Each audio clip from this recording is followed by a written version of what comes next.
What's up, everybody? This is Austin. And this is Jeff.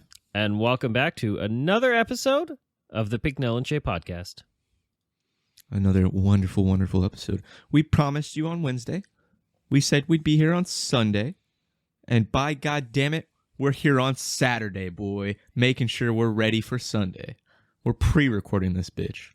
Just for those ladies and gentlemen out there, or whatever the fuck you want to be called. We're here for you. Our crispy, crispy voices. Before this episode even started, Austin even played me a little ASMR on his microphone for me. Because he knows I like to get down to that. Clearly only from him, though. That's my specialty right there. Helps me put me to sleep at night. Just listen to a little pre-recorded Austin ASMR. Got anything to say about that, Austin? Speechless. Clearly I'm joking, but...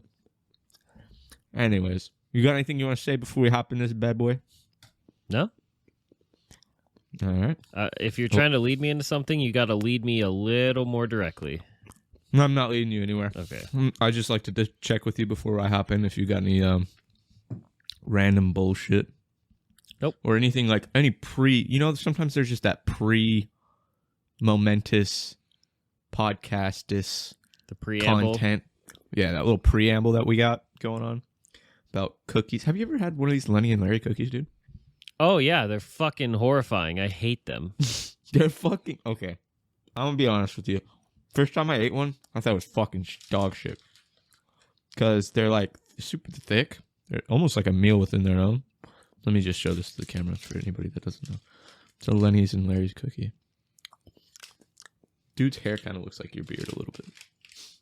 Just insane. But anyways, they're like super thick. How many calories are in this?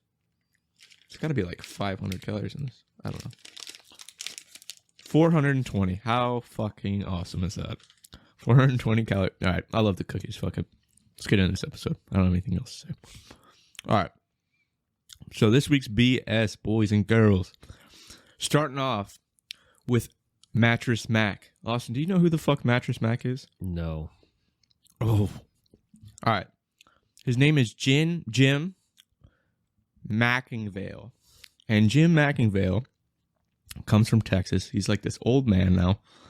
And he's basically the mattress king of fucking Houston, Texas. Or of Texas. He's the fucking mattress king of everybody. The entire fucking world.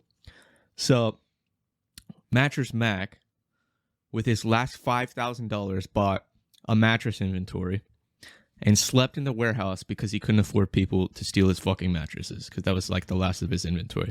So him and his wife slept in this fucking warehouse with his mattresses that he bought, and they slowly built this mattress furniture empire. He then took like his last his first 10K of like sales or whatever, and put that all into TV ads, and this is how he became Mattress Mac. He was like basically I can't think of any of the other popular people, but you know what I'm talking about. All the mattress people, not mattress, all the furniture commercial people have that like extra fucking commercial type of attitude, and just like everything is like super hype. Who's the guy that's like, if your mattress isn't blah, blah, blah, then it's fucking free? You know what I'm talking about? No, I haven't watched like actual TV with commercials in years. Gotcha. Well, anyways, his slogan is what does he say? And gallery furniture will save you money. And he like jumps up in the air and like freaks out or whatever. And he got super popular. But anyway, so they built this into like a $300 million business. Everybody fucking loves Mattress Mac. He gives back to the fucking community. Like during Hurricane Harvey, he opened up his store, like his massive, it's almost like Disneyland, but for furniture. So he opened up his like furniture store during Hurricane Harvey and let people sleep in the fucking store. Like on all the furniture and stuff. More than most churches were willing to do. He gives out... Okay, so this is dope too. He does free meals for employees. Like breakfast, lunch, and dinner. You can get free breakfast, lunch, and dinner. You can get... they have like free gym. They offer preschool, trade school, and high school. All for free. For all of his employees. And this is all within the mattress like store. Like it's basically like fucking Disneyland. But the best part about Mattress Mac, and the reason that he keeps popping up, and he's my boy, is because he is a fucking betting man, Austin. And you know how much of a degenerate gambler I am. Mattress Mac is a degenerate gambler as well. So today, I don't know if you knew this, but today was the Kentucky Derby. And guess how much money Mattress Mac dropped on the Kentucky Derby today? How much? $2.4 million on essential quality to win the Kentucky Derby today. Absolutely fucking insane. And I've bet on horse races before. Horse races are the most unpredictable fucking thing to bet on. Anything can happen, dude. The track can get fucking muddy as shit. Horses' legs can go out. Disqualifications. All sorts of crazy shit can happen.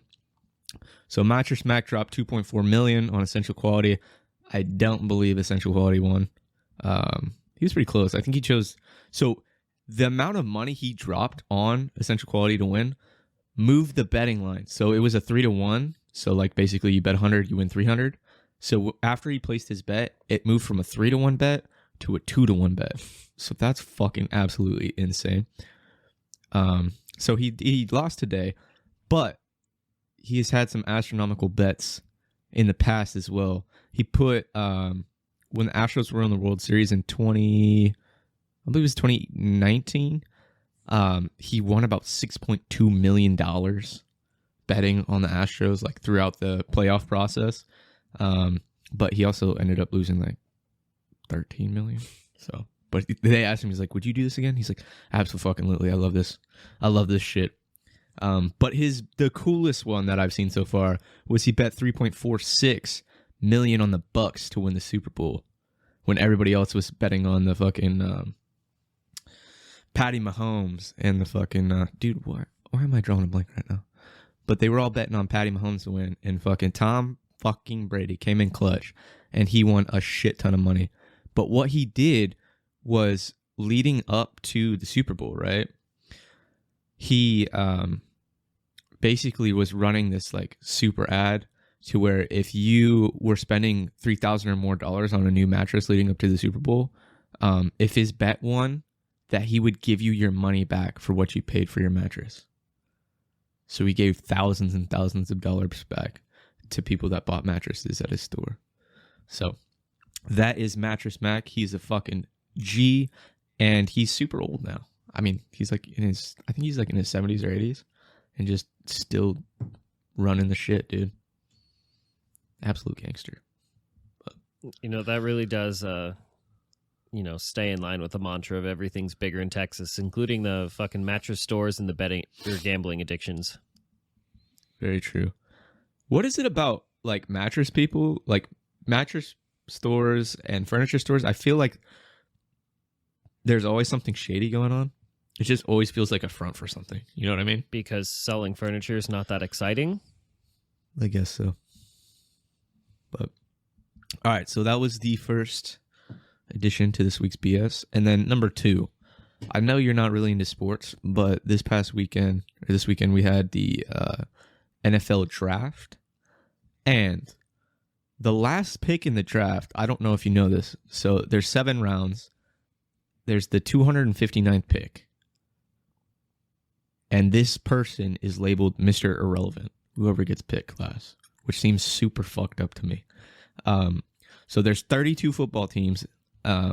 There's 7 rounds, so if you do 32 times 7, it's 224 picks, but they like issue some extra picks because a lot of times picks in the draft are traded, like they'll trade picks for players and other things, so the NFL throws in these compensatory picks and shit, so it adds up to 259 picks.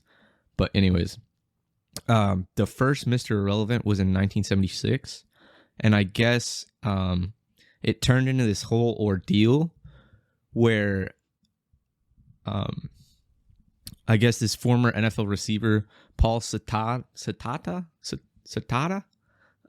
he basically like founded this whole Mr. Irrelevant week, and he would like have the person come out to Newport Beach, stay at like this resort and whatnot, take him to Disneyland and all this shit. So he would run this like big shit show for the last pick in the draft, Mr. Irrelevant, and like kind of like show him off, and then they'd give him a trophy. So like the Heisman Trophy is the best trophy you can win in college football. It's like the guy doing the Heisman, just like, stiff arming a guy. But I guess this Mr. Irrelevant trophy is a football player fumbling the football. It just seems so fucked up, dude. Like, they make a big ordeal. It's on national television, and they get to the last pick, and the daughter of this guy, Paul, I'm not even trying to say his last name again, but I guess she's announcing it now, and it just seems so fucked. Like, the last guy this year, his name was, let me see, Grant Stewart out of Houston College. He actually looks like a fucking badass football player. But oddly enough, he went to the Tampa Bay Bucks. So he probably going to win a Super Bowl next year. Just saying. But anyways, yeah, and they give him like a jersey that says 259th on it. It's just so fucked, dude. I can't believe they do that. So that's the story of Mr. Irrelevant. Anyways, that wraps up this week's BS. Austin, it's time for Brucey's time to shine. What do you got for us? Hey, I wish I had a jersey in high school that said Mr. Irrelevant, because that's how I felt. That was sad. But I guess not much new and exciting going on in the world of Austin. Oh, I remembered exactly what I was going to bring up. I have a very rare product recommendation. Oh. And I like to shit on companies a lot, but I found something that I bought and used this week that just makes me happy, and it's such an improvement to a problem you don't know that you have. And I'm not being paid to say this in any way. I'm happy with my purchase. I ordered a set of rubber inserts for all of my cup holders and storage spaces in my car. From Cup Holder Hero. Cup Holder Hero. All right. What benefit does rubber cup holder inserts? What kind of, like, give us a little rundown here. Jeff, have you ever been driving down the road with some shit in your cup holder and you hit a bump and it spills and you get that nice little puddle in the bottom of your cup holder? I can't say I have done that. And it dries up and it gets real sticky and it starts attracting crumbs and dust and hair, and just your bottom of your cup holders get fucking disgusting. Like, you finally look down and you're just like, ugh. Yeah. It prevents that. All right. Your cup spills, you just take the rubber thing out and wash the rubber thing and you put it back in and you're good to go. Shout out Cup Holder Hero. Shout out Cup Holder Hero. It sounds insignificant until you actually put them all in your car, and then you're sitting there looking, you're like, wow. Classy. It really adds just a nice little touch. They're black, and they have a few accent colors. You can get like all black, black and blue, black and red. I got the black with gray because the whole RAV4 is literally 3 colors: black, gray, and silver, and nothing else. So the black and gray looks really nice. Gotcha. But it's not just the cup holders. Like, in modern cars, there's just like, a little tray here and a little tray here and a little cubby here and a little thing here and a little thing. Like, there's just little fucking spaces everywhere where shit, you just kind of throw shit, coins and receipts and a pen here, and, all those spaces you get little rubber inserts for, and everything looks really nice and crisp. You really were making me think. Little duck here, a little duck there, a little duck everywhere. I don't know why that came to my head. But, dude, it'd be sick if they could do our logo on the cup holders. That'd be sick. Would be very sick. I don't see how the injection molded process would handle that. Cup Holder Hero, hit us up, dude. Hit us up. We've been getting some fake ad people in our DMs. Be nice to get a real one. Yeah. Cup Holder Hero, hit us up. But that's pretty sick, dude. I'll have to look into that. I mean, I've never had any. I've had some cars actually come with them. I think my mom's Tundra had something like that put into them. But I've never had any in my car. Well, the thing is, like, cup holder inserts are already like a popular thing. What I like about this company is how they send you a piece for every single little cubby. So, like, how you have the cup holders in the doors? It's got all of them, all 4, front and rear included. There's a little shelf above the glove box, it's got one for that. It's got an insert for like the inside of my center console. Yeah. It's everything. And they're like $30 a set. They're not that expensive. That's nice. That's nice. And it feels like a super underrated thing. You know what I mean? Just like weatherproof floor mats, how nice those are to have, especially if you're like working in the trade. Yeah, like and I construction fucking stuff. get in and there's so much mud in my car all the time and I can just vacuum it off the rubber. Yeah. I actually found out that I have rubber floor mats in the RAV4 and those are actually like an extra option. So whoever bought it before we did like actually had those added and I'm very happy with it. Super clutch. Yeah, I was looking because when I was looking at Forerunners, I was doing like I was looking at all the options and I was just trying to go bare bones. And obviously the one option you have to do is you gotta bump it up to all-wheel drive because that's the only thing that makes sense. I don't know how they make a Forerunner that's not all-wheel drive. You know what I mean? Like that should not be an option. All the Forerunners should be all-wheel drive.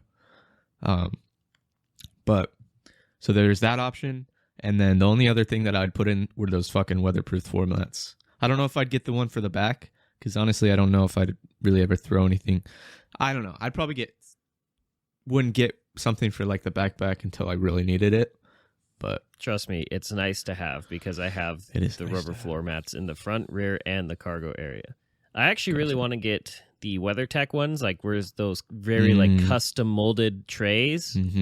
But god damn, it's gonna be like $350 just for some fucking rubber. Bro. So expensive. But it is worth it. It is worth it. They last fucking forever too. It'll be worth it, especially in my line of work and how dirty I get cars just by going to and from work in them. Yeah. You could easily be the next Mike Rowe, dude. What? Dirty Jobs? You never seen Dirty Jobs, bro? You said Mike Rowe so fast, I thought you just said micro dude. Like just a tiny dude. You could be the next micro dude.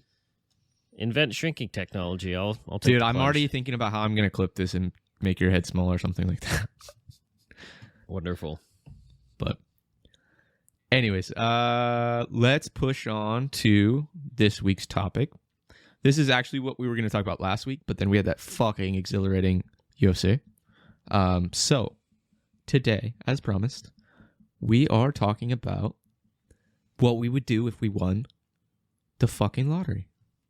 And to clarify, we're talking about like the fucking Powerball, like you win $1 billion. Yeah, I'm looking it up right now. Mega Lotto. How much is the Mega Lotto worth? Because there's the Mega Lotto, and then there's the Powerball. Are you thinking of Mega Millions? Sorry, Mega Millions. Yeah, my bad. It's currently... I don't know how much currently is. But at one point it was $1 billion. So let's just assume it's $1 billion. So, $1 billion. First off, I got to start off by saying, you win $1 billion, half of it's going to the government because they're going to take their cut, which seems stupid because fuck them, they don't deserve. Which is funny because if the government taxed billionaires as much as they tax the lottery, a lot of our fucking issues in society would be fixed. Don't even start, you little commie fuck.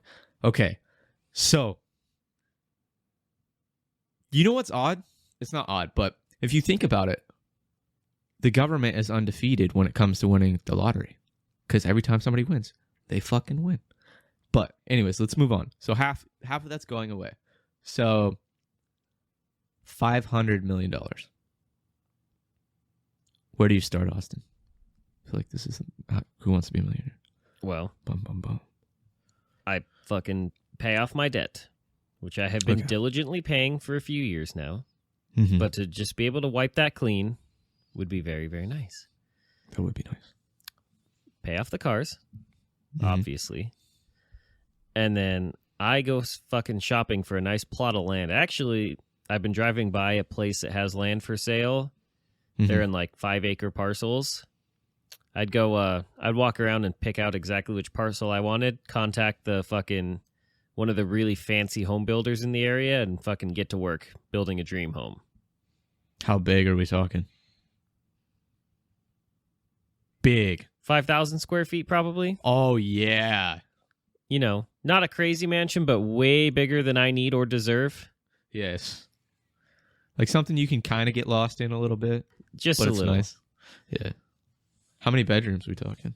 Probably like What do you think? 6. 6. Okay, so those are some healthy sized bedrooms. Yeah. I mean, we're talking like one of them's going to be a complete, podcast recording studio. It's going to be soundproofed. It's going to have all its own equipment, all that sort of shit. Mhm. We've got, there's literally just going to be a room with shelves to display all of my fucking Star Wars shit. I'm just going to walk in there and there's going to be like Legos. There's going to be all my fucking posters and wall art. There's going to be all my other shit. Just a room where I can just go and sit there and just be like... It's like the trophy room for that guy that never grew up or grew out of like being a high school quarterback. But for you, it's the fucking nerd room. Yep. I like it. And then I'd have a shop somewhere to store my multiple boats at this point. Okay, what kind of boats are we talking? What kind of boats? Are we getting rid of the boat you currently have? Oh, absolutely not. Oh, okay. I'll probably hang that one from the ceiling just as fucking a decoration, as like a monument to where I started. Yeah. But obviously we got to have like a sick tournament bass boat for going bass fishing. Yeah, and we're clearly not going to be in a bass tournament anytime soon. No, just want the boat. Yeah. Because like the lake that I've been going to where it's like you can catch fucking trophy bass out of it, need a bass boat set up. Yeah. Store that there, and then I'll have my other, like, regular person fishing boat, just like an aluminum one, where I can go tow it around, troll it on some lakes, catch some trout or some salmon or whatever, some walleye. Mm-hmm. And that's not counting the fucking 30-footer that I keep at my lakefront property that I'm going to purchase. All right. What lake are we talking? So I'm undecided at this point. Okay.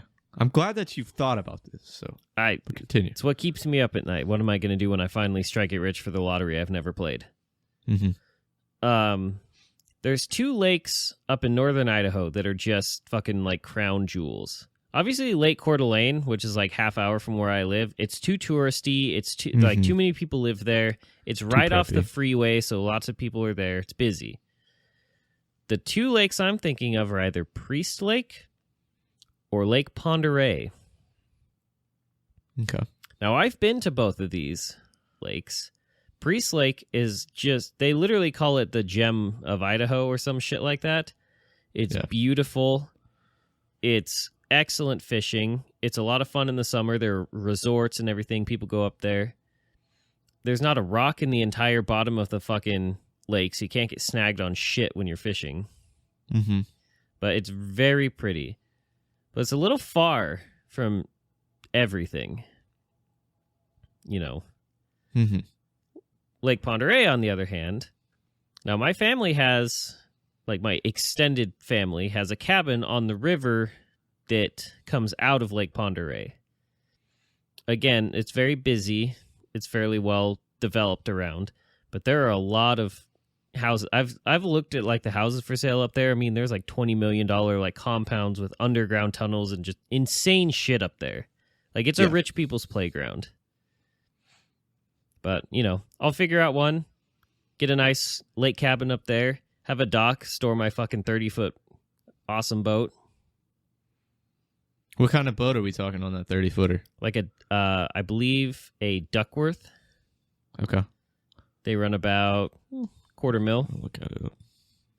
$250,000? Mm-hmm. Said Duckworth? Yes. Ooh, Tammy Duckworth. I don't know. Unrelated. American politician. All right, I'll find it. Continue. I mean, I'm a simple man trying to just live the Pacific Northwest dream. Yeah, this is a very Pacific Northwest boat right here. The Duckworth. Exactly. It is. See, because if I was thinking boat, I'm thinking of Malibu. I'm thinking like a skiing boat. You know what I mean? That's my type of boat. Nice little party boat. It's got speakers. It's got, it's meant for fun, meant for tubing, meant for, taking off, wakeboarding, that kind of shit. I'll tell you what, that 30-foot Duckworth, although you probably can't tube from it, that bitch has got room to party. It's good to hear. Good to hear. I need to know your stance on pontoon boats. You either love them or hate them, Austin. I can already feel the hatred. It's not that I hate them. I would never own one because, like, the whole point of a pontoon boat is you just, like, go out in the middle of a lake and you sit there and you just kind of drink beer, nothing else. Like they're super inconvenient to fish off of. I've watched people try and fish off of them. Yeah. And it's like super awkward. They're like trying to cast their lines out, and like as they reel, they got to try and like not get their shit caught on the sides and the rod holders or like on the deck railing, and it's definitely not what it's meant for. Yeah. Also, they're light, but they seem like a bitch to tow because they're fucking huge. They are fucking huge. The only thing, okay, I have mixed feelings about pontoons because I'm actually a big fan because I've had a lot of memories in my past of like going with, like when I was younger, either family or friends or whatnot, and it'd be like it's the cheapest, biggest boat you can rent.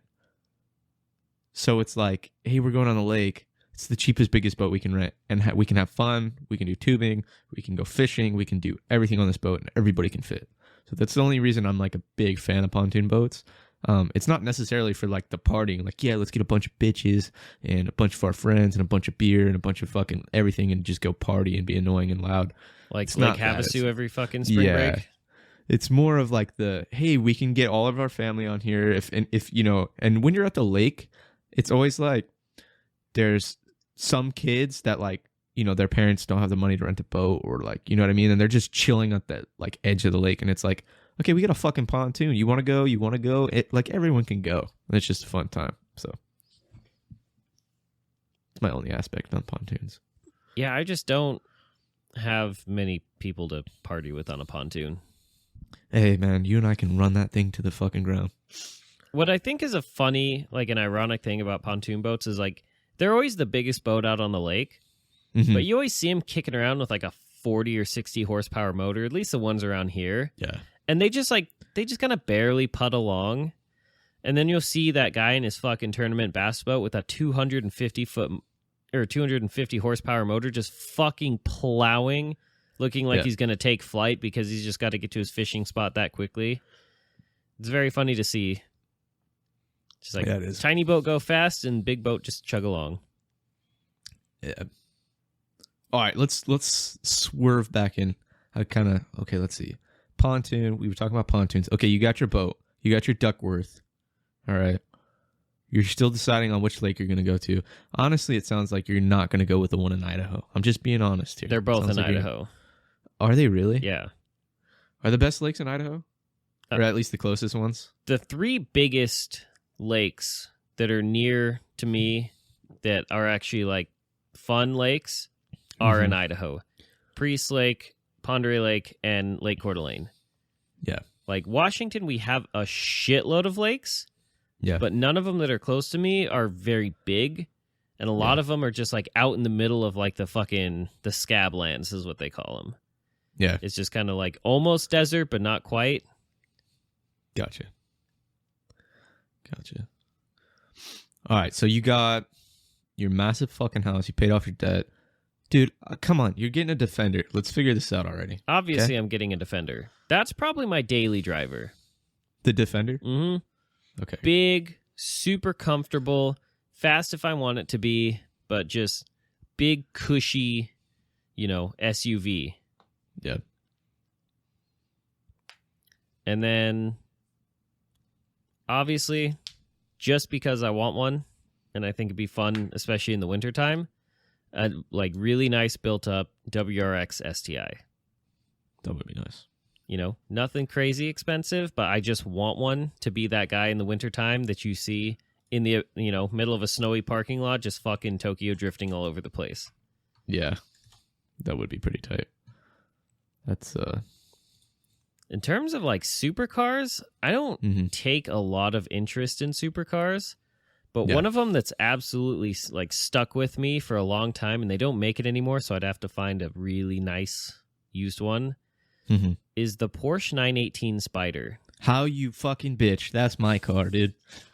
That's my car. I literally just pulled up an image of it right now. I want that fucking car so fucking bad, dude. Is it not one of the best looking cars ever made? It's the best looking car. It's the fastest fucking car. It's the dopest car. Rest in peace, Paul Walker. That is the car I believe that he lost his life in. Paul Walker, one of my absolute heroes of all time. We love you, Paul. But yeah, dude, I want a 918 Spider so fucking bad, dude. That's the car I want. I'm going to fill it up with gas, wait until it gets to be about like maybe 1 a.m. in the morning, 2 a.m. in the morning when there's no cars on the freeway, and I am going to haul fucking ass, dude, from LA to San Diego or San Diego to LA, just roasting that bitch down the freeway. You're going to meet the same fate as Paul Walker. Maybe, but I'll be in a 918 Spider, dog. That thing is so fucking sick. But let me catch up to you real quick. So, I got 500,000 or 500,000. I've got $500 million. Obviously, I'm going to set up on my family. Family's not going to have to worry about shit.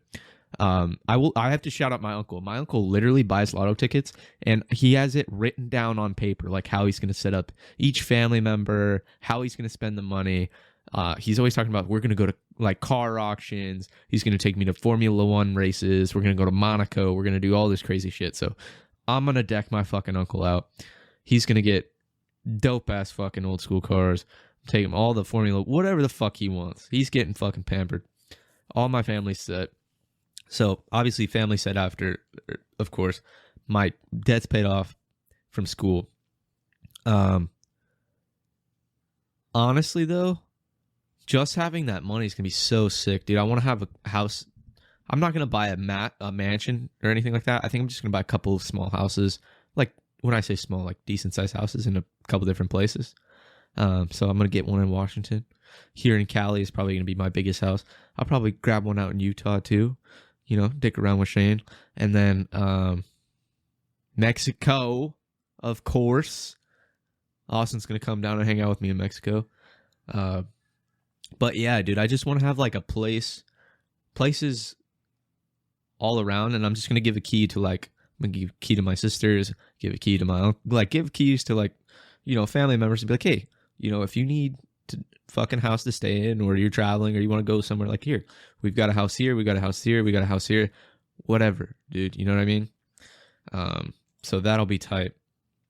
Another thing I want to do is I want to spend a couple weeks or a month in every state just to check it out. But if I get to a shitty state that I don't like, I'll probably just be there for a couple days.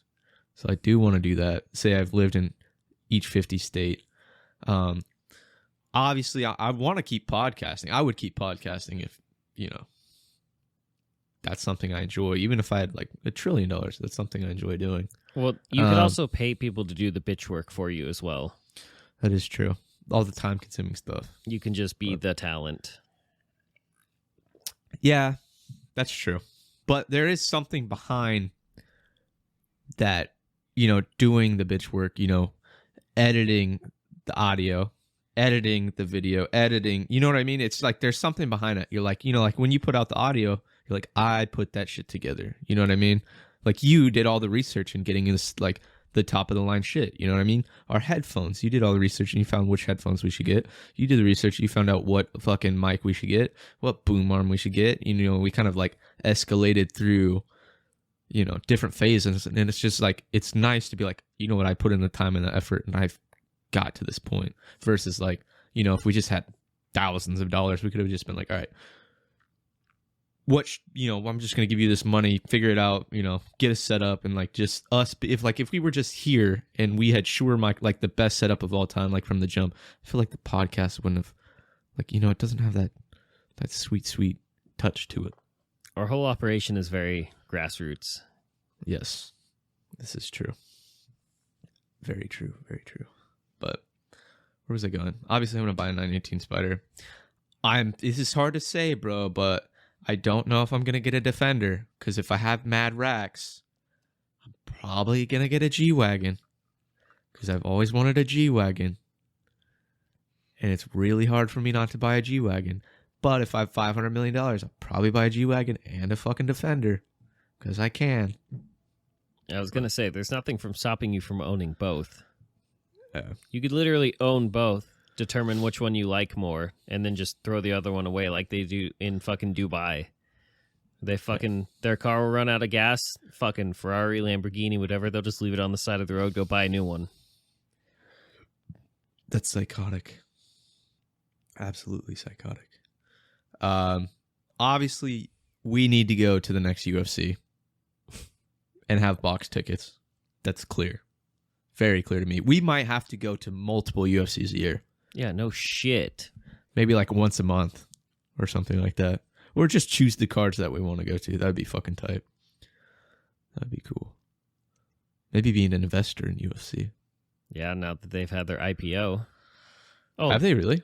Yeah, there was your fucking this week's BS. Fucking UFC's gone public. They had their IPO this week. I didn't know that. I didn't know that at all. Damn, dude. Yep, UFC is now a publicly traded company. I would like to say I did ask you. I was like, hey, dude, I'm having trouble with this week's BS. You got anything? You're like, I don't know. I'll look.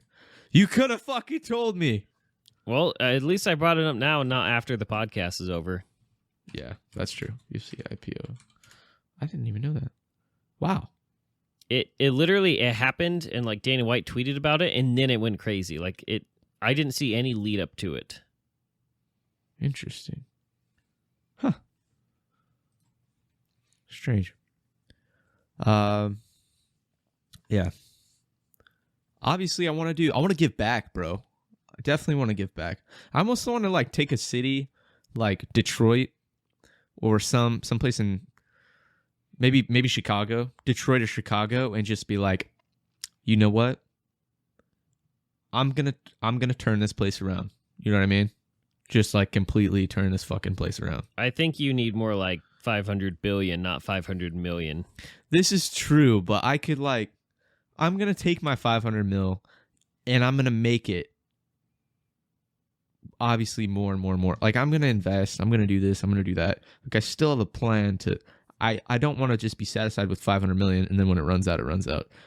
I'm gonna make it more. I'm gonna make way more than 500 mil. I'm gonna take that 500 million.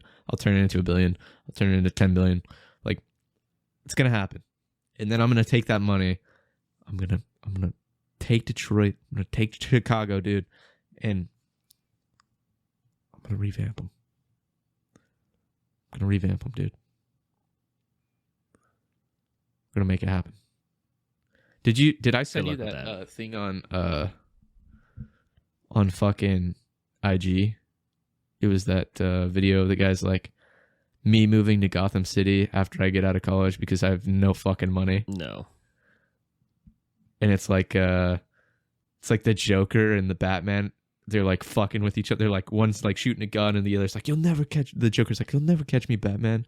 There's all this like shit going on, and the guy's just yelling out of his window in Gotham City. He's like, shut the fuck up and catch him already, god damn it. It's pretty fucking hilarious. But anyways. Very off topic. Nothing to do with that at all. Continue. Do you want to know how I would choose to give back? And I'm sure you're probably thinking, like, Austin, he fucking hates everyone. He wouldn't give any of his money back. Yes, how would you give back? I would start taking like animal rescues that mean a lot to me and do a lot of good work. And I just like give them $1 million each. Damn. Because these rescues survive on literally people sending like $5, $10 at a time and just hoping that they can scrape by enough to save the next, animal in absolutely dire need. I'd just be like, here's $1 million. Keep doing the good work. Yeah. And then I also use my money to lobby for increased animal protections. I'm talking like, Are you going to give PETA money? No, fuck PETA. PETA is a fucking sham organization that doesn't do anything for animals other than kill them. Fuck you, PETA. Fuck you, PETA. But no, I'd, institute the death penalty for animal abusers. You fucking... That's intense, dude. You get found fucking abusing your dog, we take you out back and, Lenny you. Yeah. No, we old yeller you. Jesus. Yeah. But yeah, I would spend because humans are shitty and we can solve our own problems. Animals cannot. Humans just consistently fuck around with animals. Because if you saw, there's one particular rescue that I follow that stands out to me. It's a lady and her husband.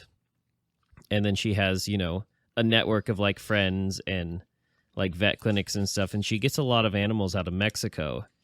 Yeah. And they are the absolutely most horrific cases of abuse. Mm-hmm. Like dogs being lit on fire, dogs being hit with machetes, dogs with firecrackers being put in their mouths. So fucked up. So yeah, I would take very large sums of money to give to these places to help them. And then I would also probably fund a small private army to track down the people who do these things. Yeah. And take care of them. Two relevant things. One, looking at my screensaver, and it's a taco doge, and it's staring at me with like eyes like, save me, Austin. Two, my sister and I were actually talking about it today, about people rescuing dogs and shit. And she was telling me how like it was like a big rave for people to like rescue dogs from Mexico, like go out of their way to rescue dogs from Mexico. But like household people here in America, not like organizations to rescue dogs from Mexico, like people from here. And I'm like, okay, like I understand, but it was more like that was the thing to do. It was like, it was popular. It was like trendy type of shit. Like, oh, rescue your dog from Mexico. And it's like, I'm like, that's cool, bro. But you know how many fucking dogs that are getting put down every day here in the US with like, you know what I mean? Like there's, with the amount of money that you spent to go rescue a dog from Mexico, you probably could have rescued like 5 fucking dogs at your local shelter. You know what I mean? I'm like, what the fuck, man? And I'm not saying like, don't rescue dogs from Mexico. That's cool too. But it's like, don't be the fucking Angelina Jolie and fucking Brad Pitt. Okay, that's a terrible reference. You rescue your kids wherever you want to rescue your kids from. But dog, I don't know, dude. I'm just like, fuck, man. Like, it feels like people are just doing it to put it on their Instagram and to be trendy and to be like, oh, look at me. And it's like, dude, just rescue a dog. Shut the fuck up about it.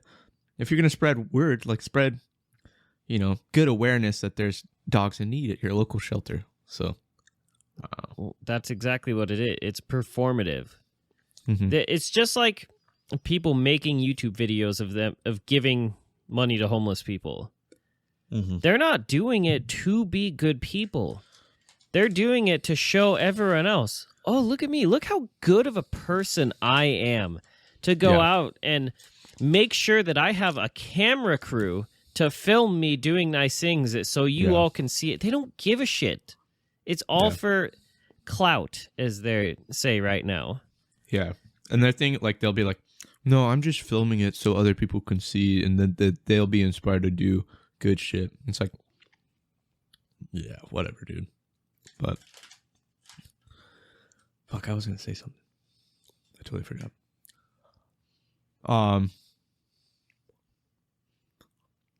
Oh, another thing. If I won the lottery, whoever sold me that winning ticket, I'm setting up, dude. Whatever little fucking 7-Eleven, Arco, whatever gas station I bought that ticket from, I'm going back to that motherfucker. And whoever's working the counter is never working another day in their fucking life. I'm setting that motherfucker up. At least a cool fucking milli. I don't know how you feel about that, but I mean, as long as you actually get the person who sold it to you and not just the random guy working there the next day. Mm-hmm. But I told, what did I say? One time, one time, they fucked up. I was at a gas station, right? And the lady charged me for something that I didn't buy on accident. My card already went through. And she didn't know how to do, like, the refund. She hadn't been working there long enough to, like, refund a card. And I was like, oh, it's not a big deal, whatever. Because I just bought, like, a 99-cent soda. And she charged me, like, fucking, like, $3 or something. And I was like, God damn, $3 soda? And she was like, oh, my God, I'm so sorry. I charged you for these. And it was some, like, I don't know, like, cake or dairy. Something with dairy in it. And she's like, do you want to have it? And I was like, no, I'm not going to eat. Like, I won't eat it. I was like, just give it to somebody or whatever. And she's like, are you sure? Blah, blah, blah, blah, blah. No. Like, I want, like, fuck. And I was like, I don't know. Just give me a lottery ticket. Because lottery tickets are like $1. You can buy like $1 lottery ticket. And she's like, oh, okay. Yeah. And I was like, all right, if I win this shit, I'll come back and split it with you. And she's like, really? Blah, blah, blah. And I swear to God, if I would have won that shit, I would have went back there. I would have found her. I would have split that shit with her. Obviously, she would have had to pay her own taxes, though, because I'm not paying her taxes for her. But makes me wonder, too, like the Mr. Beast videos, he gives away, like, millions and millions of dollars in his videos and stuff. How the taxes go on that. Because he's giving all this money away. Like, he gives somebody, like, a Lamborghini, or he gives somebody $10,000 or $100,000 or a house or that. And it's like, I wonder if he pays the taxes, or if they have to pay the taxes, or, I mean, there's got to be he's got to have a serious fucking accountant. I don't know. I mean, if it's a certain, like, if it's considered a gift up to a certain amount, it's not taxable. So I've heard of instances where it's like, if someone wants to give someone else $100,000, they'll just give them 10 gifts of $10,000 each. Yeah. Right? To avoid taxes. There's ways around it. Or if you, like, you know, you make it as a charitable donation, shit like that. Yeah. For sure. There are always ways around the tax code, which is kind of the issue right now. Yeah. I'm also buying my mom a beach house. She's always wanted a beach house.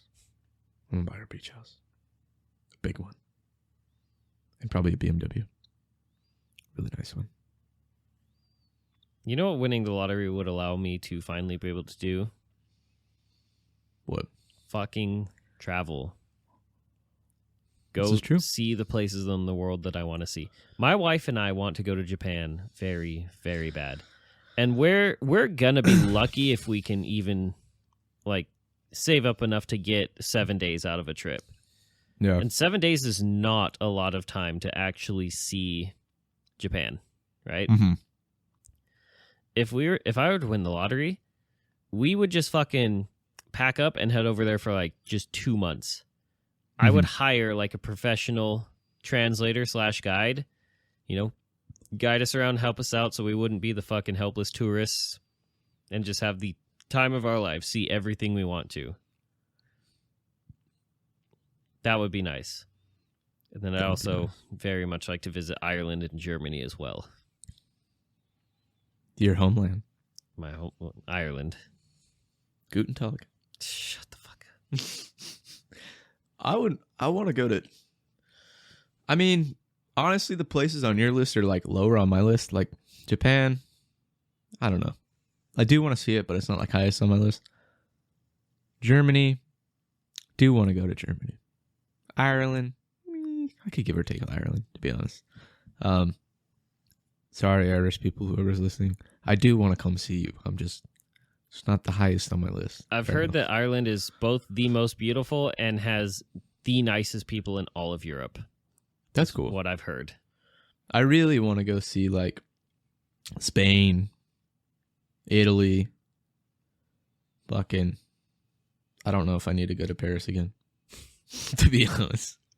But there are some places in France, like other, you know, places in France that would be dope to go see. New Zealand, Australia. I could go fuck up some things in Australia for a while. I feel like, no, it's super expensive. It'd be cool to go to the Bahamas, Bermuda. Just everywhere, man. Why not fucking go everywhere? Check it all out. I could go everywhere, but I'd be able to knock off those fucking things on my bucket list that at this point in time may or may not be attainable, like, based on how the world's going. Yeah. Dude, I was thinking about this too. I was like, okay, when I was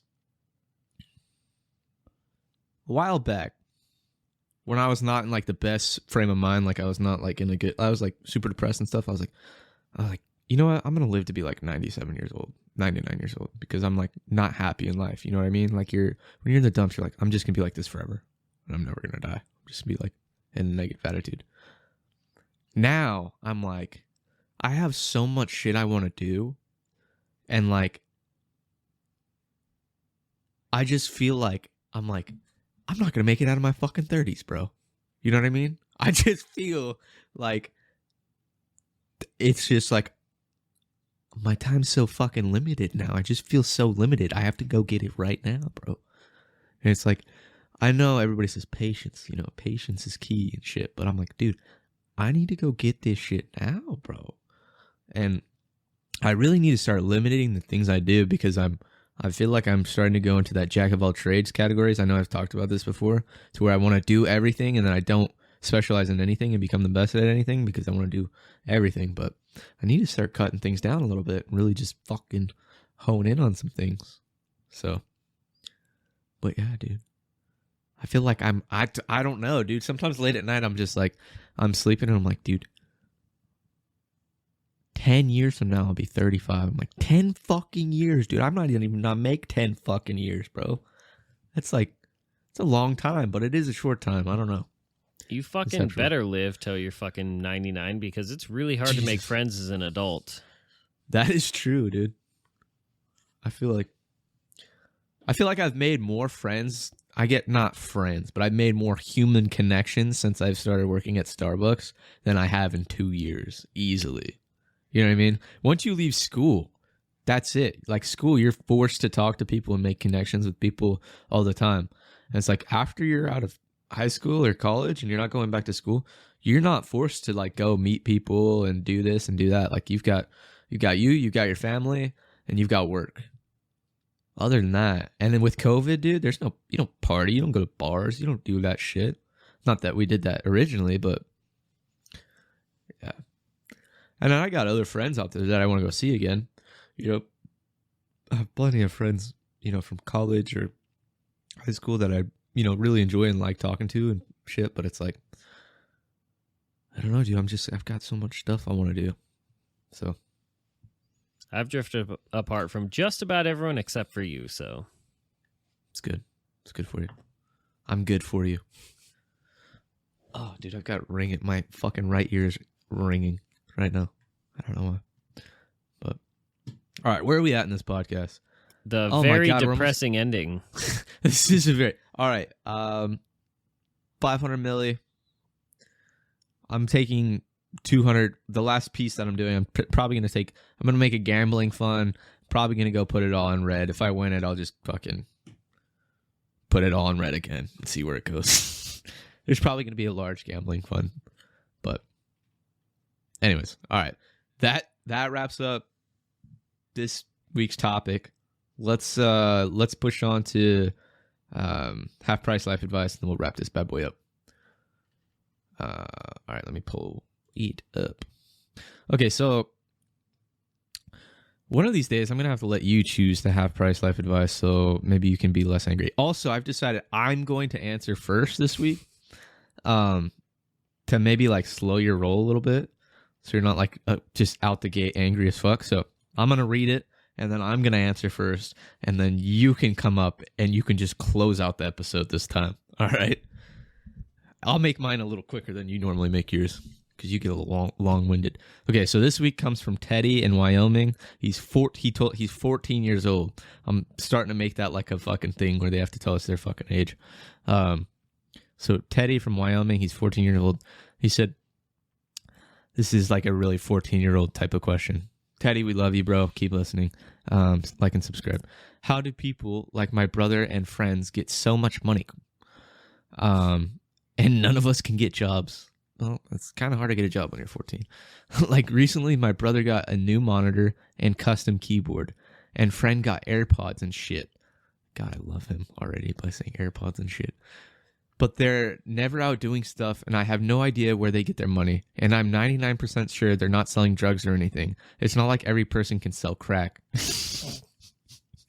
So Teddy wants to know where the fuck everyone's getting their money from. You know what, Teddy? I want to know where the fuck everyone's getting their money from too, buddy. One, if they're young, they're probably getting it from their parents. Two, maybe they are selling drugs and you don't know. You should check with your brother. He might be selling weed. So I'm not saying you should sell weed, but maybe he should give you a little bit of money so you can go out and buy yourself some fucking AirPods too. Three, if you want money, man, I mean, you gotta hustle, bro. Go get yourself a job. And then lastly, Teddy, there's a good chance a lot of these people are in debt. Maybe they have a credit card. It's really easy to get money if you're approved for a credit card. Don't get a credit card, Teddy. That's how you get in debt. It's a terrible idea. So That's all I got, buddy. I'm gonna pass you over to Austin. He's probably gonna roast your asshole a little bit, and then we're gonna wrap this up. So, Austin, let Teddy know what the deal is, bro. First of all, Teddy, buddy, most of the people around you that you see get their money from fucking jobs. We go to work. We sell our soul to some fucking corporation. We fucking bust our asses so that the boss makes $1 and we make a dime. And then we spend all the rest of it, or we spend most of it on the essentials that we need to live, you know, a roof over our head, clothes on our backs, and food in our bellies. And what little tiny bit we have left over from all of that, we can buy nice things with. Trust me, when I was your age, I had the exact same thought every fucking day. When I was like 14, I was really starting to get into airsoft. I was watching YouTube videos. I was like, you know, trying to arrange with my friends, like figuring out where games are, who's playing, all this sort of shit. And I would go online and I'd be like, $200? How does... That's like who the fuck has $200? Yeah, who the fuck has $200? Like, how do you even attain that? Like, I get like $5 for fucking mowing a lawn. How do you get $200? At this point, I make about $200 a day at, you know, before taxes. And almost all of it goes towards bills. But once you're working, you'll be shocked just how much, especially if you keep your expenses low, how much you can actually earn money and be able to spend it on nice things. When I got my first job in high school, which I fucking just worked weekends at a ski resort, I like taught snowboard lessons and ran the lifts and shit like that. My first paycheck came, and I want to say it was like $180. Like, I mean, it was just abysmal. But I was so excited because for the first time in my life, I just had spending money. And it was such a foreign concept to me. But it felt really good. And once you get to that point, you'll understand. Like Jeff said, though, do not fall for the fucking scam that are credit cards. It is literally like the easiest way for the average American to get into crippling debt is to rack up your credit cards. And then you're like, okay, I can handle, you know, paying back the balance on this. And then you get hit with fucking interest. And then your minimum payment goes from $20 to $180 a month. And you're like, oh, I fucked up.